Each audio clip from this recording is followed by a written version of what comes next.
Konnichiwa, Pikuri desu. Tuh, berisik nggak ya?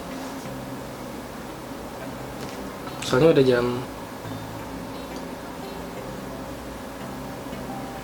jam 1, guys.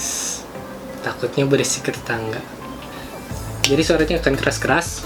Kedengaran nggak ya volumenya? Yap, sesuai janji gue bakal ngebahas tentang kehidupan di Jepang sama sekolah di Jepang. Tapi sebelum ke situ, sesuai judul, gue mau ngebahas tentang persiapan sebelum pergi ke Jepangnya. Tapi ingat, ini versi gue gitu, versi Fikuri des. Jadi mungkin kalau menurut orang ya beda. Mungkin menurut orang ada, kak kok kurang ini, kak harusnya ada ini. Ya kalau yang kurang-kurangnya boleh komen di kolom komentar. Ayo kita mulai. Yang pertama yaitu, kalau menurut gua sebelum pergi ke Jepang, niat. Ya, kalian harus punya niat dulu. Jangankan ke Jepang, ngelakuin apapun itu harus dasari niat dulu. Maksudnya, ya kalau kalian udah niat ke Jepang, ya otomatis kalian akan berusaha dan perjuangin biar kalian bisa sampai ke Jepang. Jalur mandiri, apalagi jalur yang beasiswa. Beasiswa itu usahanya harus lebih berusaha lagi karena ada banyak tes, biasanya ada tes tulisan, wawancara, ya kayak gitulah guys. Kalian juga pasti tahu lah. Terus jangan sampai kalian berhenti di tengah jalan. Jadi ini sih curhat ya. Jadi sebelum gua ke Jepang itu sempat gagal. Jadi posisinya waktu itu gue udah bikin visa udah bikin, eligibility udah datang, udah keluar. Tahu kan visa, tanda bukti boleh berkunjung yang diberikan kepada pada penduduk suatu negara jika memasuki wilayah negara lain. Dan sedangkan eligibility atau certificate of eligibility itu surat keterangan yang berisi tentang kelayakan seseorang untuk tinggal di Jepang dalam waktu tertentu. Yang harus di Jepang sih, maksudnya kalian mau sekolah di Inggris pun butuh eligibility biar kalian kasarnya punya izin lah untuk sekolah di sana. Udah tahu kan visa? Kalau visa gue kayak gitu. Kelihatan nggak? Ya itu. Jadi visa ini bisa berupa stiker kayak gini ataupun bentuknya stempel. Kalau yang eligibility, nah seperti di gambar ya kayak gitu. Lanjut lagi ke curhat. Jadi visa udah bikin, eligibility udah keluar. Gue kan jalur mandiri, jadi otomatis pakai uang sendiri, nggak pakai beasiswa. Nah harusnya bokap gue tuh sebelum gue ke Jepang itu udah siap, cuman duit bokap gue tuh ada di luar gitu. Jadi bokap gue minjemin uang ke orang, tapi orangnya ya macet bayar. Dan akhirnya bokap gue ngerelain jual tanahnya demi gue. Thanks. Jadi ngejual, tapi karena ya tau lah jual tanah nggak kayak ngejual kacang langsung laku, jadi butuh waktu. Sedangkan ini visa udah keluar, eligibility udah keluar, tinggal sebulan kurang udah harus berangkat. Nah kalau bokap gue sih sebenarnya ya gue nggak berangkat juga nggak apa-apa sebenarnya, bisa nunggu sampai tanah kejual baru berangkat 6 bulan lagi atau tahun depan. Tapi ini gimana nih, visa sama eligibility udah keluar, jadi diusahain. Karena mungkin gue bilang tadi, yang pertama niat, bokap gue ngeliat niat gue ke Jepang tuh, jadi sampai les, terus nontonnya anime, drama Jepang gitu, jadi bikin tersentuh. Walaupun sebenarnya bokap gue ya biasa aja, mau gue ke Jepang mau nggak ya nggak masalah. Sebenarnya bokap gue lebih prefer gue nerusin S2 di Indonesia, cuman karena guanya kekeh gitu pengen banget ke Jepang, jadi bokap gue ya berusaha. Terus dibantu juga dari agen gua ke Jepang. Terima kasih Kang Rizal, hatur nuhun, arigatou gozaimasu, kansha shiteimasu, kata jikenai. Ya, dibantu oleh beliau juga, akhirnya jadi deh ke Jepang. Intinya nomor satu sih niat dulu. Kalau udah di Jepang mau banting setir kayak misalnya dari niatnya S2, kayak gue misalnya niatnya kesini sih udah sekolah bahasa Jepang terus kuliah S2, tapi dipikir-pikir lebih enak kayaknya kerja, apalagi kerja part time aja gajinya udah 14 jutaan. Jadi tergiur banget untuk kerja di Jepang. Tapi kerja di Jepang itu lebih gimana ya, stres sih guys. Makanya banyak orang Jepang yang bunuh diri karena ya stres, karena kerja dan kerja. Ya udah tahu lah orang Jepang tuh workaholic banget, apalagi jadi orang kantor gitu. Tapi kalau ngomongin gaji guys, siapa yang nggak tergiur? Jadi kerja di kantoran itu 20 juta ke atas, 20 juta kalau terus di perusahaan 20 juta, 30, 40 sampai 60 pun dapat. Jadi pengennya sih kerja di Indonesia tapi gaji Jepang. Kecuali kayaknya kalau yang punya keluarga ya guys. Jadi kalau punya keluarga di sini kerja pun juga bahagia kayak. Pulang ada istri, ada anak. Jadi makin terpacu semangatnya untuk kerja. Walaupun banyak juga kelebihan tinggal di Jepang, kayak kedisiplinannya, servisnya. Kalau mau ngomongin tempat umum sih atau kayak kebersihannya, udah nggak usah ditanya lah, kebersihan, keamanan, Jepang udah the best lah kalau menurut gue. Apalagi Jepang kalau nggak salah masuk negara teraman nomor 1 di dunia. Tapi ini cara pandang gue ya guys. Ya mungkin ada orang juga yang enggak kok, gue lebih prefer tinggal di Jepang, kerja di Jepang, ya hidup di Jepang. Iya juga sih, maksudnya semua orang ya berbeda-beda pendapatnya. Tapi kalau gue sih enaknya ya itu tadi, kalau bisa kerja di Jepang, kerja di Indonesia tapi gaji Jepang. Soalnya di Jepang itu kerja pulang. Hobi itu kayak suka futsal. Nah kalau di Jepang kalau mau futsal susah nyari orangnya. Tapi dimanapun kalian kerja, mau di Inggris, mau di Jepang, mau di Jerman, dimanapun juga tetaplah pasti kalian kangen dengan tanah air. Pasti pengen Indonesia jadi negara maju kayak negara lainnya. Oke, yang pertama tadi niat. Next, yang kedua doa dan usaha. Bagi kalian yang memiliki agama, pasti doa harus dipanjatkan kepada Tuhan Yang Maha Esa. Ya biar dilancarin usahanya guys. Ya kalaupun bukan tahun ini ya tahun depannya lagi, atau mungkin ya udah rezekinya di Indonesia. Tapi kalau ada kesempatan sih mending ambil. Kayak jadi sekolah atau tinggal di luar Indonesia tuh banyak memberikan manfaat. Banyak hal-hal yang bisa dipelajari cuman di luar negeri. Karena di luar negeri kalian akan belajar banyak hal banget. Apalagi kalau hidupnya sendiri, kalian jadi mandiri, belajar mengambil keputusan. Kalau udah tinggal usaha. Usaha juga cari informasi tentang beasiswa. Karena beasiswa juga meringankan beban sendiri dan beban orang tua. Kecuali sih yang enggak kok bokap gue tajir, jadi nggak beasiswa juga nggak apa-apa. Bebas.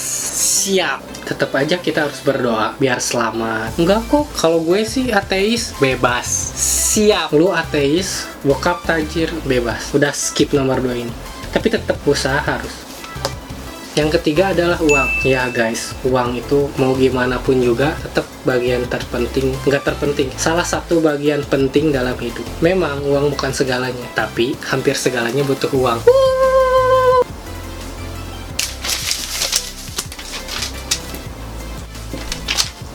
By the way, ini uang mainan ya guys. Uang mainan. Bersihin dulu. Kalau uang asli kayak gini. Dari jauh kan dari ukurannya juga. Tuh, ini uang 5.000 yen. Sedangkan yang ini 1.000 yen. Yang 10.000 yen ini. Ini mainannya. Yang aslinya gua nggak punya. Gua lagi bokeh. Bodoh. Kita bandingin uang Indonesia dengan uang Jepang. Lebih besar yang Jepang ya, tapi kalau anunya lebih besar yang Indonesia.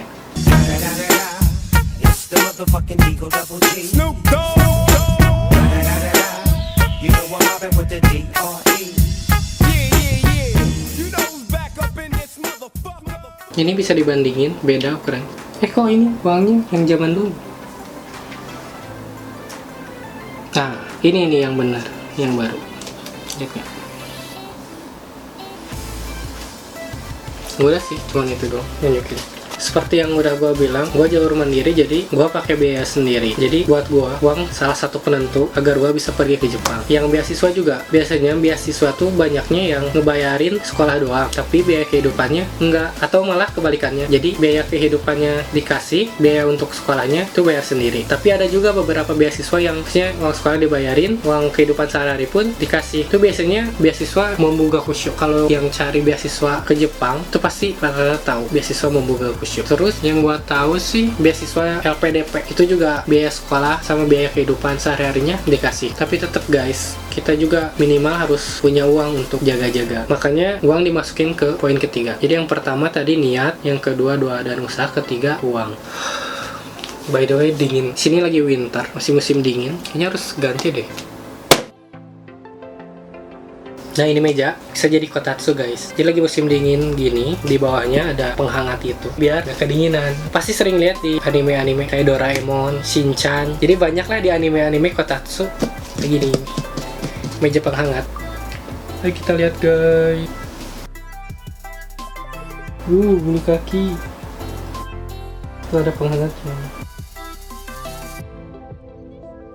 Nah lumayan lah, jadi lebih hangat. Next yang keempat yaitu bahasa. Sebelum ke Jepang, baiknya ya belajar dulu guys bahasa Jepang. Mau itu otodidak ke, mau les ke, yang penting ada basicnya. Jadi di Jepang nggak terlalu susah untuk komunikasi. Soalnya orang Jepang juga nggak terlalu jago juga bahasa Inggrisnya. Walaupun mereka pasti berusaha untuk membantu kita, walaupun mereka nggak bisa bahasa Inggris. Terus kalau pakai bahasa pantomim juga belum tentu bisa komunikasinya lancar guys. Jadi bahasa salah satu elemen penting sebelum pergi ke Jepang. Jadi kita harus persiapin. Nah lebih bagus lagi guys kalau kalian bahasa Jepangnya udah N3 ke atas. Jadi bahasa Jepang tuh ada 5 level. Yang paling bawah level N5, N4, N3, N2, dan N1. N5 tuh dasar, paling dasar. N1 tuh udah pro, kalian udah jago lah kalau udah N1. Sebenarnya syarat kerja, syarat kuliah minimal kita punya N2. Kita udah punya N2, biasanya kayak kuliah itu nggak harus. Jadi sebelum kalian kuliah di Jepang itu biasanya setahun, 6 bulan sampai 2 tahun belajar bahasa Jepang terlebih dahulu. Nah, kalau kalian punya N2 dan udah lancar, udah pasti, bisa di skip langsung masuk. Jadi nggak harus sekolah bahasa Jepang dulu. Nah, kalau untuk yang sekolah bahasa Jepang, kalau kalian punya minimal N3, kalau di sekolah gua sih dapat diskon. Jadi yang udah punya sertifikat N3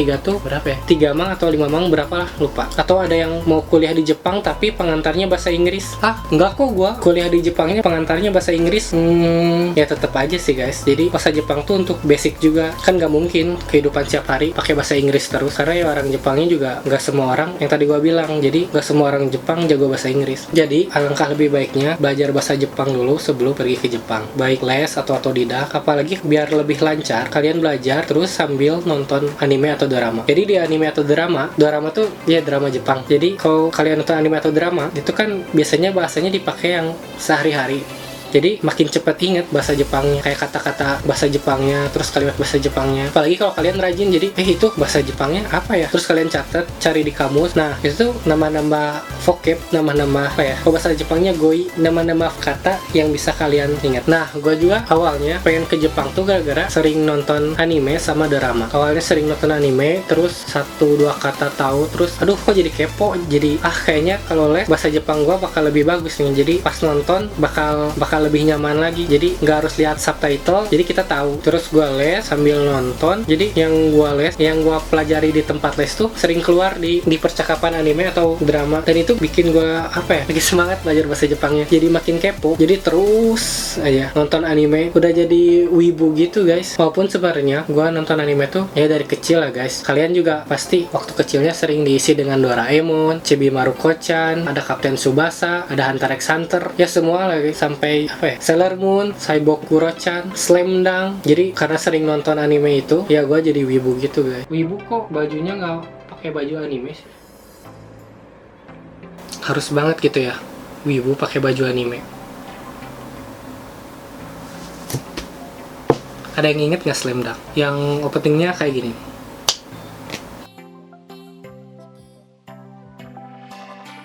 By the way, ini belinya di Jepang.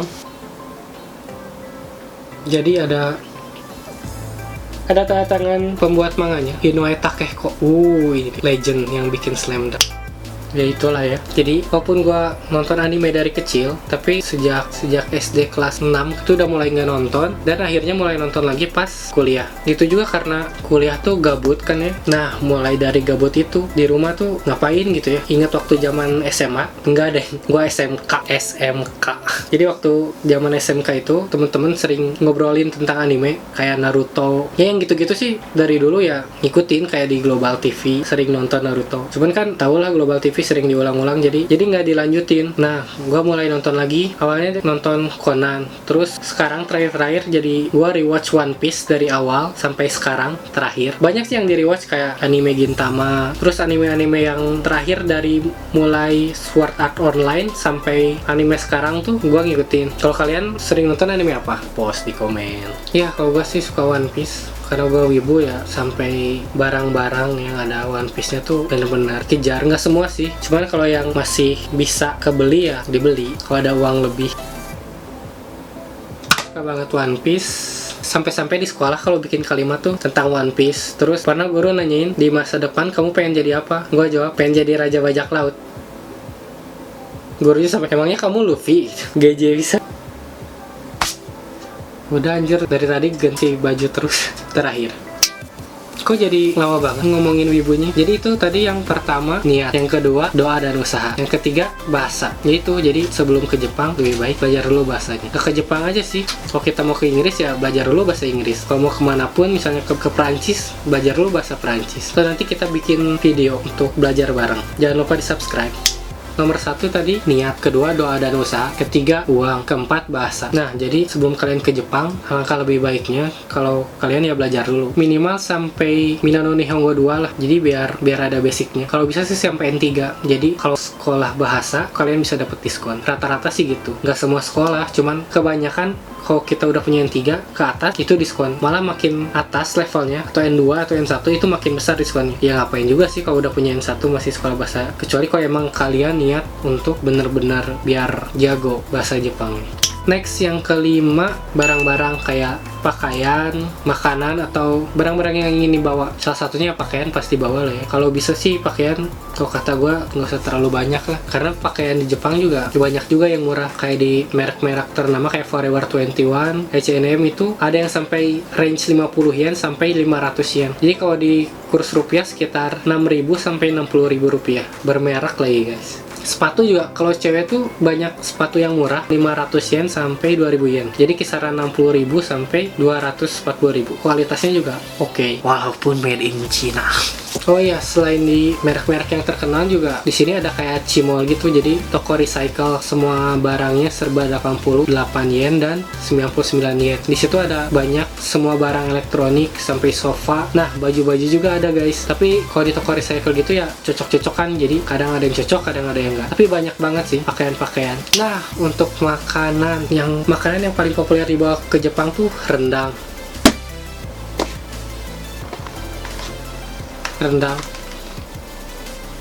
Ini nggak promosi merek. Yang lebih bagus sih rendang kering, jadi biar lama masa expirednya. Kalau yang basah biasanya cepet basi, 2 minggu kali ya. Gue pernah bawa yang basah 10 hari masih oke sih. Yang pertama rendang, kedua gepuk, 3 kentang Mustafa, terus apa lagi ya? Ikan asin, kerupuk, cemilan, kornet, abon. Itu abon bener-bener sangat ngebantu banget guys untuk makan. Jadi kapanpun, dimanapun, itu abon bener-bener penyelamat lah. Jadi banyak orang Indonesia yang bahkan bawa abon berkilo biar hemat. Jadi kita modal beli nasi doang terus makan sama abon. Malah temen gue tiap hari dalam waktu 3 bulan itu makannya abon terus dan gak bosen. Ya itu salah satu cara hemat sih. Kalau gue sih orangnya bosenan, jadi gak bisa sih kalau kayak gitu. Jadi dicampur, kadang makan rendang, kadang makan kentang Mustafa. Itu selama persediaan masih ada. Kalau enggak ya beli makanan yang di Jepang, masak sendiri. Kalau enggak ya makan di luar. Untuk cara survival atau hemat di Jepang nanti gue bikin videonya. Terus jangan lupa bawa oleh-oleh untuk teman sekelas, bisa ya gelang lah yang murah, atau kalau gua sih bawa beng-beng. Beng-beng kan masuknya ya cuma 2000, kelas paling 20 orang, berarti ya modal 40.000 lah untuk teman sekelas. Sama guru dia 50.000 lah. Kenapa beng-beng? Karena rata-rata temen gue sih yang dikasih beng-beng pada suka. Pakaian udah, makanan udah, terus obat-obatan juga penting guys. Karena kita biasa hidup di 2 musim, terus kita harus hidup di 4 musim. Jadi nggak semua badan orang bisa cocok. Nah, kita harus sudah siap sedia obat guys. Paling banyak tuh flu, demam kayak itu udah biasa. Apalagi musim dingin kayak gini tuh flu, terus yang batuk, panas tuh udah biasa. Jadi obat juga harus dibawa. Kayak obat sariawan, tolak angin, betadine, yang gitu-gitulah. Terus obat-obat pribadi, kalau kalian punya penyakit pribadi ya bawa obatnya jangan lupa. Terus yang keenam, dokumen, paspor, terus visa, satu paket lah ya. Soalnya visa kan ditempel di paspor. Certificate of eligibility itu penting juga guys. Jadi biar bisa kalian ke Jepang. Kalau nggak ya nggak bisa, nanti dipulangin lagi. Ijazah pendidikan, misalnya SMA atau S1 atau S2 ya bawa pendidikan terakhir. Sertifikat Nokek yang punya Noryoshikeng yang tadi tuh, yang N5, N4, N3, N2, N1 dibawa aja. Atau mungkin N5, N4 kayaknya nggak terlalu penting juga sih. Minimal kalau udah punya N3 bawa, penting, bisa didiskon. Pokoknya kalau ada yang kurang komen aja guys. Misalnya dokumen nanti di pin paling atas. Ketujuh dan lain-lain. Kata gua sih 6 poin itu udah cukup. Cuman ada hal-hal yang di luar dugaan. Siap-siap putus kalau LDR. Jadi tak semua cinta LDR Indonesia Jepang itu berakhir indah seperti Doripu. Doripu Senpai dipakai fotonya, maaf. Ya itu dia Doripu. Ya dia salah satu yang sukses LDR sampai nikah. Ya karena di sekeliling gua juga banyak yang LDR Indonesia Jepang, banyak yang putus.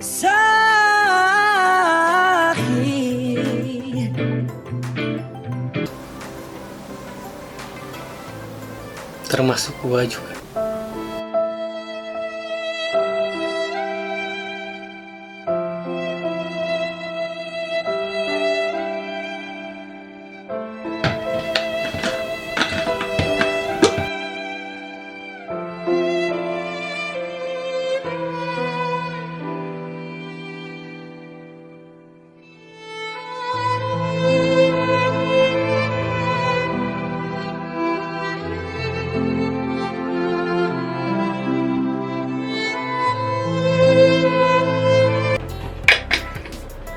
No, gue udah move on, udah punya waifu.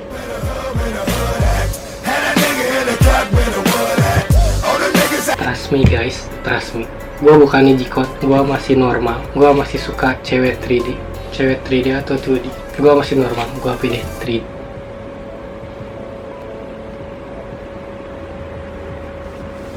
Oke 2D. Ini panjang banget. Terus ada dua orang yang nanya ke gua tentang pemakaian behel. Kak, behel sebelum ke Jepang bagusnya dicopot atau terus dipakai? Nah, kalau gua waktu itu sebelum ke Jepang udah mulai rapi. Jadi gua minta dokternya buat dicabut behelnya. Terus sama dokternya dikasih behel yang untuk sementara. Tapi sama gua jarang dipakai gitu, jangan dicontoh. Banyak kalau udah rapi lebih baik sih dicabut kalau kata gua. Terus harus sering-sering pakai yang behel sementaranya selama 3 sampai 6 bulan. Kalau bisa sih pakai aja terus selama masih kuat, masih sabar. Soalnya kalau yang di behelnya baru terus masih belum rapi, mendingan kalau kata gua sih dipakai aja terus sampai ke Jepang. Cuman nah itu masalahnya, di Jepang tuh dokter gigi mahal, jadi sekitar mungkin ya prediksi gua sih 300 sampai 1 juta sekali kontrol ada sih. Cuman kalau kalian udah baito atau kerja part time ya demi kesehatan uang segitu ya sedikit sih kalau untuk kesehatan. Jadi ya gitu kalau kata gua. Kalau udah rapi mending dilepas di Indo, kalau belum rapi ya pakai aja terus sampai ke Jepang. Nanti minta data-datanya ke dokter yang di Indo, bawa juga dokumennya ke Jepang. Jadi saat mau kontrol kasih lihat data-data rekap medisnya, baru deh nanti kontrol di dokter yang Jepang. Oh iya, waktu gua di behel sebelum ke Jepang udah. Sekian guys video untuk kali ini, semoga bermanfaat. Ini video kedua gua, jadi yang pertama itu yang Samyang, ini yang kedua. So jangan lupa like, comment, dan subscribe sekarang juga, sekarang.